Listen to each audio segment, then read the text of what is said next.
Hi, good afternoon. This is Mike with Lakeshore RV, and today I'm going to do a personal video for you on the 24 RLXL by Wildwood. We'll start on the outside and work our way through. First thing you want to do when you get to your campsite is consider leveling the camper out. It'll help you with the comfort, keep the slide out room functioning properly. So what you want to do is when you're backing it up with your vehicle, you want to worry about side to side. And what you'd want to do is place something under the low wheel, drive up on it, and that'll lift that side of the camper up. Once you get that figured out, you can unhook it, pull away, you push the power jack button up or down, and that'll level it front to back. So now we got front to back, we got side to side leveled. Next thing we do is we come over here to the power jacks, hit extend, and the jacks are dropping. Once they get completely down, you'll hear the motor kind of struggle a little bit, and that's about where I stop. And then that'll get rid of all the rocking that you'll feel when you walk around inside.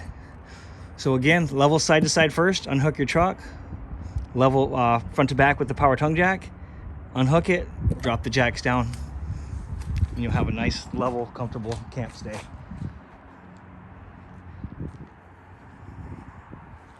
Now the red and blue lines hanging down underneath, those are low point drains. What they're gonna do is empty the hot and cold water line. So right now we have it winterized, so we've done that for the winter. In between camping trips, it's a great idea. And then vertical with the lines is open, horizontal is going to be closed. There's also a spot for an outside TV here. If you like to watch TV outside, you can certainly do that. Now we've gotten the wheels torqued at 100 foot-pounds. The factory's done it. The driver probably did it on his way up here, and then we've done it for sure. And this is kind of what the factory's recommending that you do. So I'd recommend doing that periodically. This is your fresh water tank fill. So if you get in a situation where you don't have water, you stick the hose in there, you fill it up, and then you take all that water with you. Once you do that, there's a pump switch that you turn on side, and that pressurizes the lines. That way, whenever you need water, whether it be flush the toilet, run the shower, you always have a pressured line. If the pump runs, when you shut the faucet off, the pump shuts off. And then right next to that, we got your water heater. This one runs off electricity or propane. If you want to turn off electricity, there's a little black switch there. It's labeled on or off, so of course turn that on. Once you do that, your water heater will heat off electricity. If you want it to work off just propane, you turn it off, you go inside, hit propane, and that'll burn propane and heat your water that way. So you can run it off gas, electricity, or you can do both if you want a quicker recovery. And then moving on, this is your fresh tank drain. So you pull that gate valve, it'll dump all the water out, and within seconds. And then your awning's powered, that's a push of a button. So I've extended it out already. Once you get it out, I usually can tell by this flap hang straight down. And that's kind of where I stop at. Heavy wind or rain, I'd go ahead and put it away. Otherwise, you can pull this handle down and create a pitch. And that'll help with the water runoff, and that'll help with the wind too. If you're persistent, you want to leave it out, and you get 15-mile-an-hour winds or so, then I would suggest anchor it. Anything more than that, I'd probably just go ahead and put it away.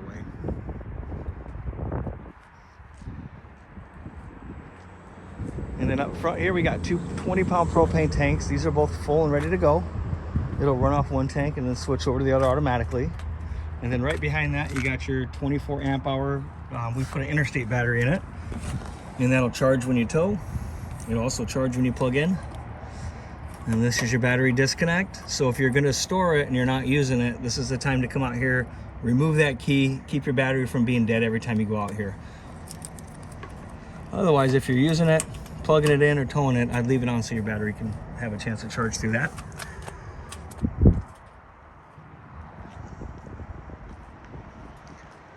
Okay, right over here on the off-door side, we got our plumbing.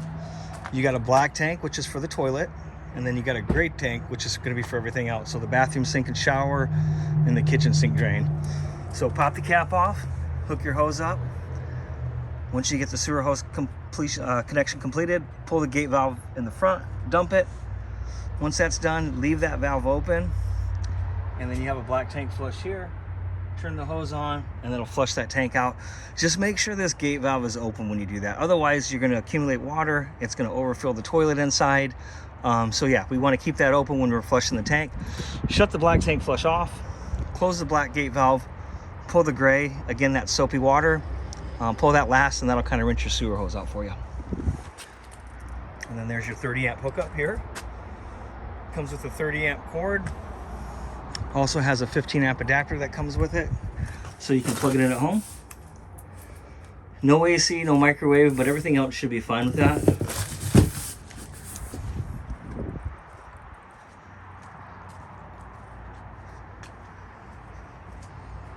Then you got cable satellite TVs hookups there. Backup camera, it's wired for that, so if you get the itch, you can, there's 4 screws you take out, and the power is off its running lights. You can download an app to your phone, and then that would be your monitor for backing up. Then you got your stable steps. These are real easy to use. Just make sure you open the door nice and wide. Flip the steps up inside. It'll say just like so. You shut the door and that kind of pins it in place. There's also a lock here when you get ready to use it. Pull that to unlock it. There's also adjustable legs on this model. So if you get in a situation in the ground contours, then you can adjust it. That way you have plenty of clearance when you shut the door. Otherwise, what I've seen in the past is the door will hit the steps here, cause a bend here. So you want to be careful you don't do that.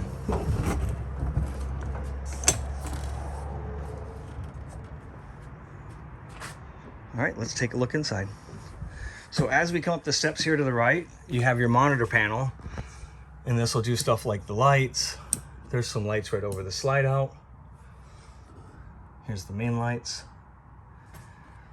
And then this is your battery level indicator. So right now it's showing we're about 1/3. Freshwater tank is empty. Sewer's called black, that's empty. And then the gray water is empty as well. And as they fill up, you'll get more lights that'll populate.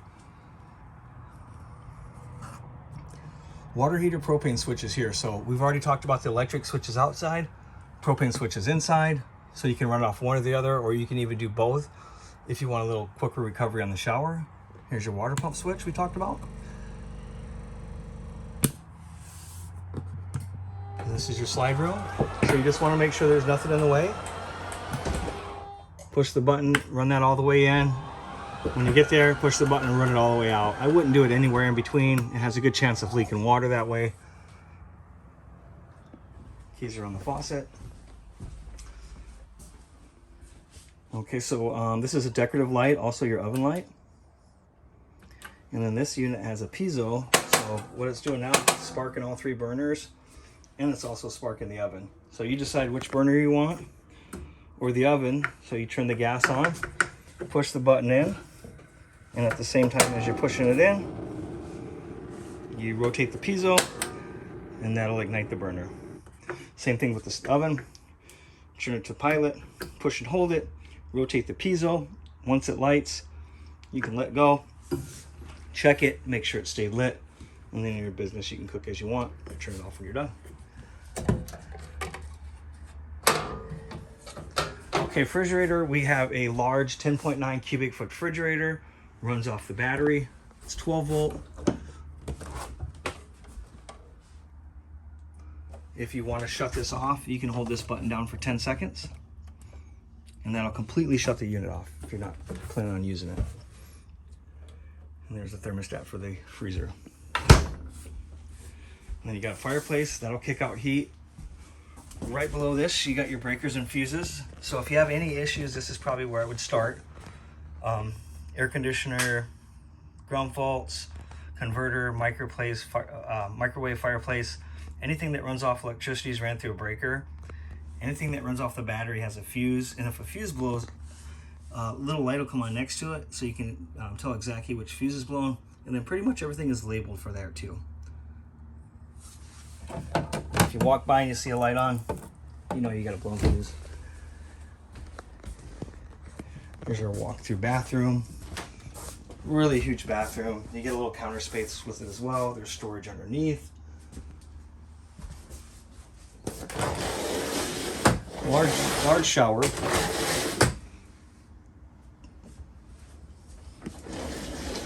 And you got plenty of storage in the bathroom here.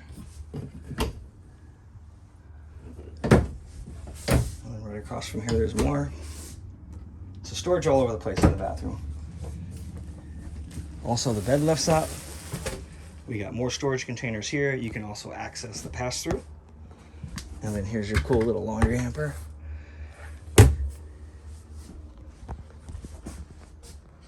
And then right over here in front of the bed, you have a closet, which is pretty unique for this size camper to get a closet in here.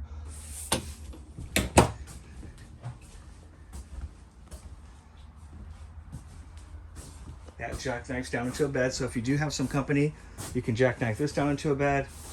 Also, the U-shaped dinette folds down into a bed. There's totes under these. And then there's storage access with cabinet doors underneath. So there's tons of storage in this camper. If you have any questions, feel free to give me a call. I'd love to help you if I can. Again, this is Mike with Lakeshore RV. My direct phone number is 231-855-9998. Thanks, guys.